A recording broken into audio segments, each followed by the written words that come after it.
This Thrive Loud episode is brought to you by Hinge Consulting. Success on Amazon hinges on well-executed strategies. Contact Hinge Consulting to learn about total Amazon channel management and to see if your business has what it takes to grow over 300% over the next 12 months. That's Hinge Consulting at hingeconsulting.co. Today on Thrive Loud. I feel that every single person you talk to has at least one thing that you can learn from them. Ah, the sweet sounds of spring. Don't you love it? The birds are singing and all those, other sounds. I love spring. Welcome to spring, Thrive Loud listeners. We made it. As you're transitioning from the brisk cold of winter into the sunshine-filled spring, make it your springtime resolution to listen to the inspirational speakers that we have here on Thrive Loud with Lou Diamond. Cleaning the house? Listen to Thrive Loud. Doing yard work? Thrive Loud. Going for a run outside? Thrive Loud, people. We put all of these shows together for you, our listeners, and you are totally missing out if you're not tuning in. So grab your phone, computer, iPod, whatever it is, subscribe to Thrive Loud on wherever you listen to podcasts and start getting inspired. Pretty soon, you'll start thriving in your own life each and every day.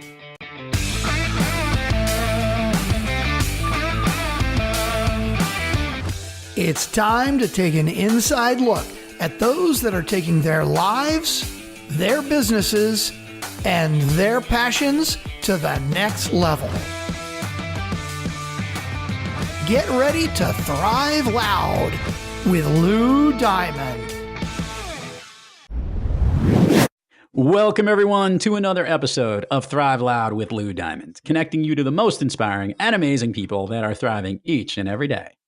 I'm your host, Lou Diamond, and today on Thrive Loud, I have no idea where the show is going to go, but it is going to be a lot of fun because we have podcast extraordinaire. I'm not saying podcaster or just podcast. We're calling podcast extraordinaire because she's the host of Millennial to CEO podcast and one of the podcastologists, a term that I think they coined.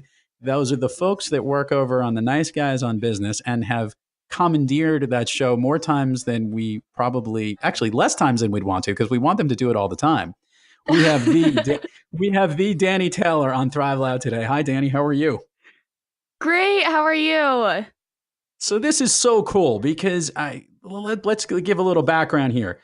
I one day am watching my social media feed, and there's this Zoom-like broadcast of two people. One I'm not familiar with, but I'm not tagged on it, but all the podcast folks I'm dealing with are there. And I'm looking, and this is the first time I'm seeing Dani Taylor in there. And then I'm learning that she has a new podcast show out called Millennial to CEO podcast.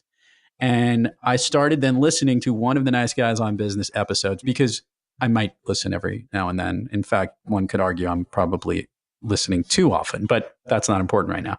And I start to learn that she has this great show. And I think this is powerful because this is something that I actually deal with a lot in helping CEOs and leaders better understand millennials. And I think this is brilliant that there's now a podcast show hosted by a millennial to really bring in all the different sides of this and said, I have to have Dani on the show. And that is why you are here today.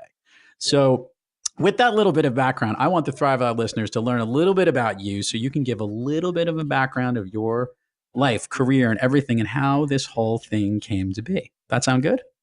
Yes, of course. So I completely stumbled into the podcast world. I have had many different jobs and have had many different managers, and I thought it was super interesting that they all had different styles, and there was ones that I loved and there was ones that I hated. But all these businesses that I worked for were super successful. And it really got me thinking about the different types of managers and companies that are out there. And so the last job that I had before I got this job, I actually sold furniture. And I had the intent of growing with this company, and I was going to move out of state. And the more time I spent with the management, the more I realized I didn't like the way they ran things. And so I actually ended up meeting through a friend. I ended up meeting Strickland Bonner, and we started talking. And he liked the way that I did things. And he I was telling him, like, I really want a new job. Like, I don't know what to do, but I don't like the way things are getting ran in this company. So he came to me and he's like, hey, I have this opportunity for you. And I was like, hey, what is it? And he'd kind of explain to me what they were doing. And he's like, I want you to start doing editing for us. We'll start a couple episodes a week, see how you do. And I fell in love with it. I loved how much I learned from the Nice Guys on Business. I loved listening to the episodes. And I was like, hey, give me more. Like, what else can I do? And so they kept giving me more and more until back in December, they're like, we want you full time. They flew me out to Baltimore, had a meeting with them, and they're like, we want you to be a part of this company. We love what you're doing. And so that's kind of a little bit of how I got started into this whole podcasting world. I literally knew nothing 6-8 months ago. So let's pause and rewind for a quick second here. And that is, okay. What was it that you didn't like about what they were managing, how you were being managed when you were dealing with selling the furniture? What were the things that were bothering you specifically? Okay, so the company that I worked for is a large chain, and they're all over the country. They've got like 260 stores, and I would go to the assistant manager to ask them a question about something. And they wouldn't know, or if it was a question about a discount, they would have to go to our manager. Well, then our manager didn't really have the authority to make decisions. So they would have to go to the regional manager. And oftentimes he wouldn't have authority, and it'd just have to keep going up the line until we finally got an answer. And a lot of times if I'm working with a customer at that point, they don't want to wait 5 hours for whoever it is that has to give the answer. They're already out and at a different store, which I didn't think totally made sense. I'm like, there needs to be some authority and some trust more within inside the actual stores. And it got to the point where I try and speed up the process, and I'd go straight to the regional manager and ask him questions and sometimes get answers a little bit faster. But there just wasn't that trust within inside the company. They didn't trust their people to make the right decisions. And that was one thing I didn't like. So, okay. So, that's actually important and interesting because of the way that their style was. And having you getting into this podcast world lets you then start to come up with something else. You must have loved the editing, loved the producing, and I'm speaking for you here, but what then started to make the transition that you wanted to do more than just doing the editing and producing? I love talking to people just in general. Absolutely love talking to people. And I feel that every single person you talk to has at least one thing that you can learn from them. And so as I was listening and editing these podcasts, I was like, oh, I wish I could ask them this question, or I wish they would have asked this question. And it got to the point where it's like, why don't I have my own podcast where I can ask the questions I want to ask and be able to learn and ask on behalf of people who are just like me? So how did, and I love this, by the way, that you wanted to ask these questions. Did you just say, I'm going to start the new podcast, or did you sit down and talk to Strickland or Doug about it and say, what do you think? I talked to them first, and they didn't like the idea. Which is a good reason for you to do the idea. I am very persuasive. Do the opposite of what they say. Yes, just to go. So it took a month or two of me talking to him and be like, look, I think this could be a really good thing. I think we can hit another audience, some other groups of people. I think I can do this. And they were super hesitant at first. And the more I talked to them, the more they're like, okay. And I think I talked strict into it before Doug. But then once finally Doug heard the name of the show, when he'd come up with the name and come up with the idea, then I think he finally got on board. And after my episode started publishing, he's like, okay, I get it now. I get why you wanted to do this. This makes sense. Before I get into the specific about the show, you've had the chance to learn what the heck a podcast is, learn how to deal with all the audio editing and the production stuff, and now sit on the other side of the microphone as a host. And I would even argue there's a third, there's another variable Correct. here, and that is that you actually utilize video in a bunch of your recording as well. So there's that third variable, if you would. Your progression, have you liked all of it? Yes. Do you feel getting more comfortable with each part of it every step of the way? Absolutely. And one of the big things right now, as far as the company side of it goes, is we are trying to get me to learn as much information as I can about every single aspect. And I originally went to Doug and Strict about this, and I was like, I want to become so invaluable to you that you can't let me go. And I want to do that by learning every single aspect and being able to help with anything. If somebody goes out of town, I can fill their role. If you need somebody to do this, I can do it. And so I kind of went to him originally with the intent, and I was like, I want to learn everything. And I'll be honest, I want to learn it for a selfish reason because I want to become invaluable to you. So this is interesting. I love this, that you're actually trying to learn this to become invaluable to them. Meanwhile, you're picking up all these incredible skills. And at some point or another, you're basically going to have to say, guys, I'm sorry, I've just grown you two. I'm just No, it's actually been the running joke, which is where part of my name came from for my show, is that they've been joking about how they're training me to be the future CEO of the company. So it's not as much me learning everything to then leave and do my own thing as I'm going to be pushing them out one day and completely taking over the company. Okay, so let's talk about podcasting in itself, because now this is an interesting seat, and we spoke a little bit before we went on the air, and that is that you've actually edited my podcast show. You've listened to tons of other Correct. podcast shows as a listener and obviously as an editor. What is it about the medium that excites, fascinates, or you think is an unbelievable tool? Because we've spoken about this, you and I, that you actually believe it's an amazing forum to connect to people. Can you talk a little bit more about that? Yes. There's two main different aspects that I love about it. One is being the host of your show and getting to talk to people, ask those questions, be like, hey, come on my show, tell me all about what you do, and then I can pick your brain and learn from you. And the other aspect of it is that there's kind of been this change of where video used to be the big thing for people to do. Well, now it's switching to audio, because while you're listening to audio, you can be multitasking more. I'll be listening to podcasts while I'm doing the dishes, cleaning the house. And so it's another way to reach out to anybody in the world out there right now. By the way, that couldn't be any more true.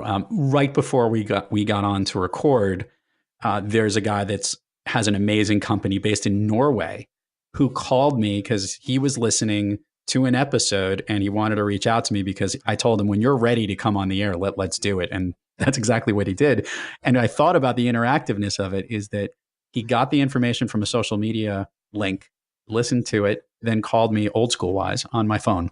And this was all while I was about to get Dani on the air. So, but you're right. It's flexible, I think, is one of my favorite parts about the medium, is that you can listen to it in so many different ways and everywhere and anywhere, which is pretty powerful, by the way, right? I think that's the other part about it that I start to realize more and more, that it's got an energy to it.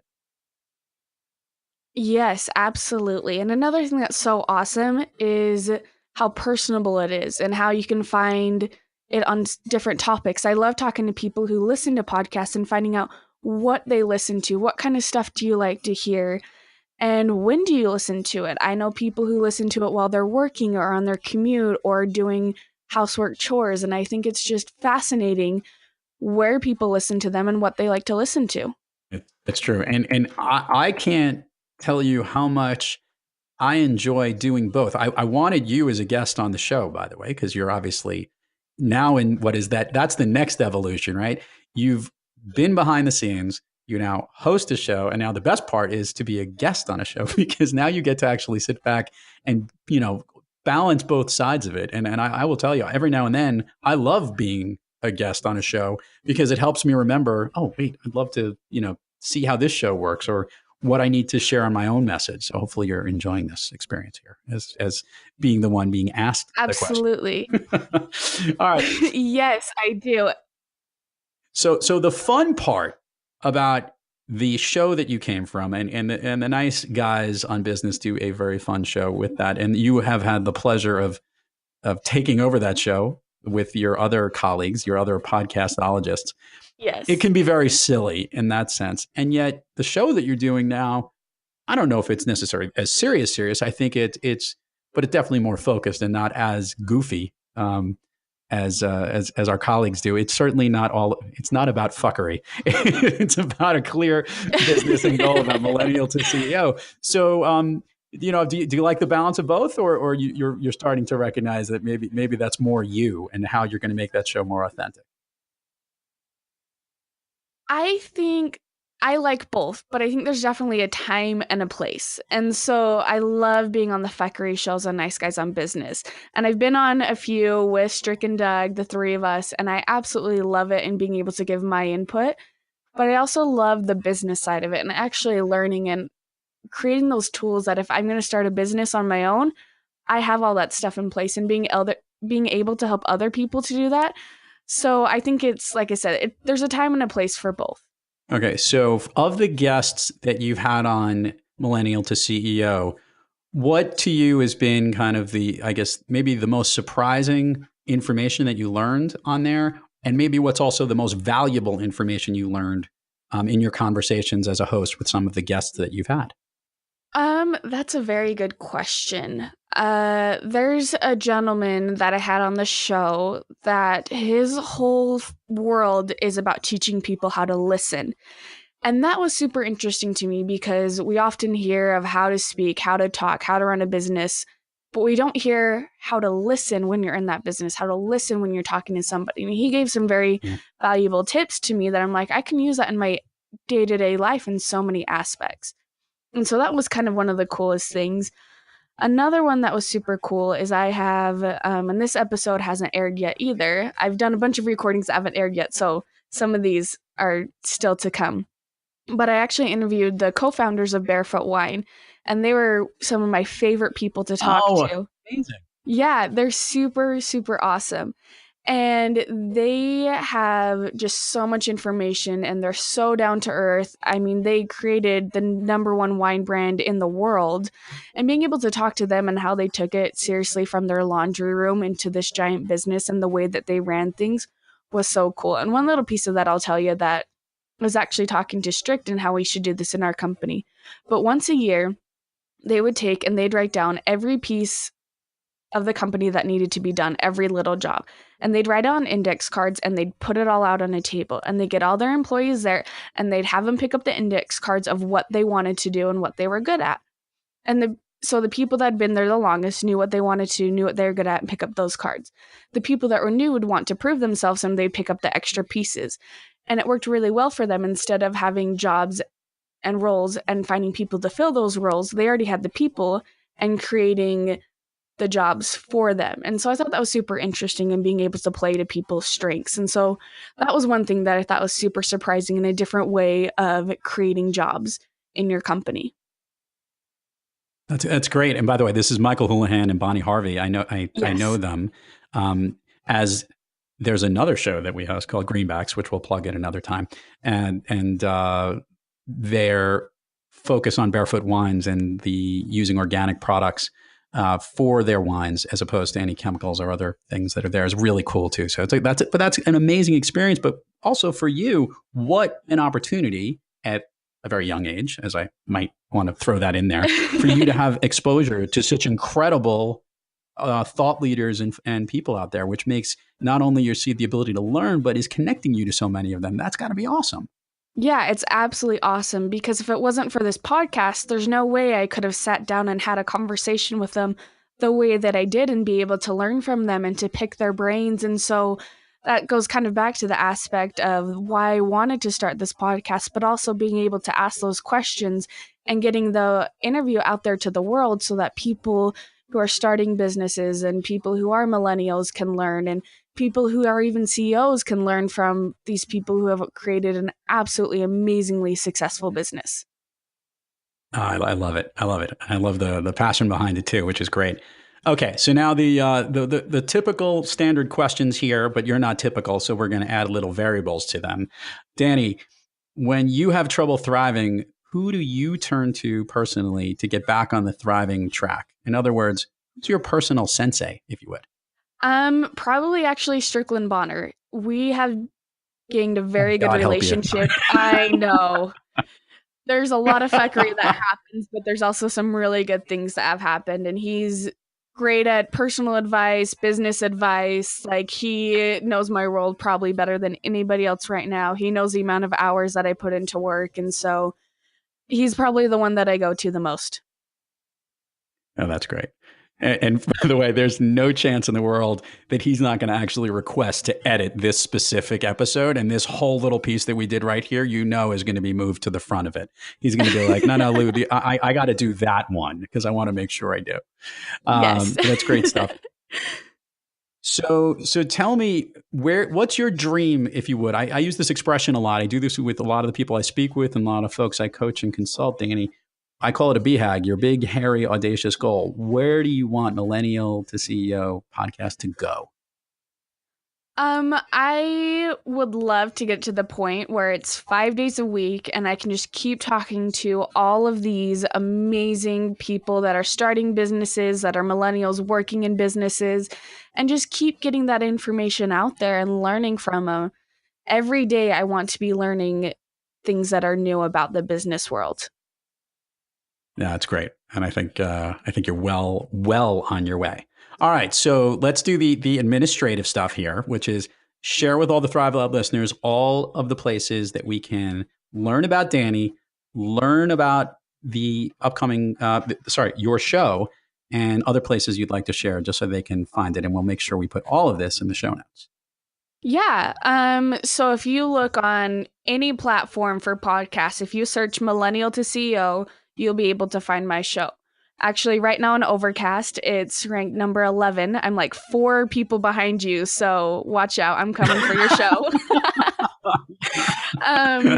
But you can search anywhere there. If you go to turnkeypodcast.com, you can see all the shows that I'm a part of helping get out there. You can send me an email just at Danielle at turnkeypodcast.com. I think it's like some weird warped dream that probably Doug has more than Strickland, that all the turnkey type of podcast shows are in that top 10 and somehow managed to pass those NPR shows. But we'll get there, Dani. Oh yeah. Yes, don't you worry. We'll get there. and the race is on. Okay, so on the spot questions here, because this will be more fun. Your favorite podcastologist that you love working with over at Turnkey? Oh, I like working with Mar, I think, the most, because she helps get me out of those sticky situations. And when I have to send rejection letters to people because we can't have them on our show, I always have her do it. And so she gets to kind of be the bad guy for me. I think Anna and Chris just had a heart attack. I think the two of them just fell off and said, Mike. They're both great too, but Mar's probably my favorite at the moment. So here's something that's going to be a little weird because I'm interviewing right now. The date that we're interviewing this is we're doing this in March, and Dani and I are interviewing. And what she doesn't know at this exact moment right now that I'm telling her is that we are in the works of putting together this little crazy episode where it is the nice gals on business, if you would, and the Thrive Loud team which I call Thrive Loud. They're interns, but that's just the name that would just rolled off the tongue a little easier than podcastologist. But we're going to have a combined episode of all you guys together, just so you know that. So keep in mind that it'll almost be like a game show theme. So that is coming down the road. Whether it airs before or after this episode is to be determined, obviously based on the experience. And I'm fairly certain that we're going to need we're going to have to open up some Sauvignon Blanc, I think, for Anna. But for the Thrive Lab listeners, there is some form of camaraderie, as you can tell, on the behind-the-scenes folks on a lot of these podcast shows. And it's a wonderful community of people. So specifically people that really put their heart and soul into making this stuff work. And you do a great job of it, because I'll make this, if for you to make Doug and Strickland look good is obviously impressive. And now that you have your own show, it just leaps and bounds for you. So I only wish you the most amazing success with this. Thank you. So signature question for you, Dani. Okay. Your all-time favorite movie? I'm going to go with Deadpool. Oh, that's awesome. That is a good movie. It is. And what's your favorite part? What's your favorite part of it? Aside from Ryan Reynolds is awesome, but what's your favorite part of it? Anything specific? No, I just like to laugh. Like, I think that's one of the most important things, is to make sure that every day you laugh and you have that joy. And it was just a really good movie to make me laugh all throughout it. And so I think, I've got to go with that's one of my favorites. Gotcha. I would ask you who was the best guest you ever had on Millennial to CEO, but I know that's going to be me when I'm on the show. So who knows when it airs? But we'll just throw that in the back. Dani, Taylor, thank you so much for coming on Thrive Loud today. Yeah, thank you so much for having me. It was a blast. It's always a blast. Always a fun time. And to all the Thrive Loud listeners out there, thank you for joining us. And until next time, be brief, be bright, be gone. You've been listening to Thrive Loud with your host, Lou Diamond. Make sure to subscribe on iTunes, Overcast, or wherever you get your podcasts. And follow us on Twitter, Facebook, and Instagram at Thrive Loud. Or find us on the web at thriveloud.com.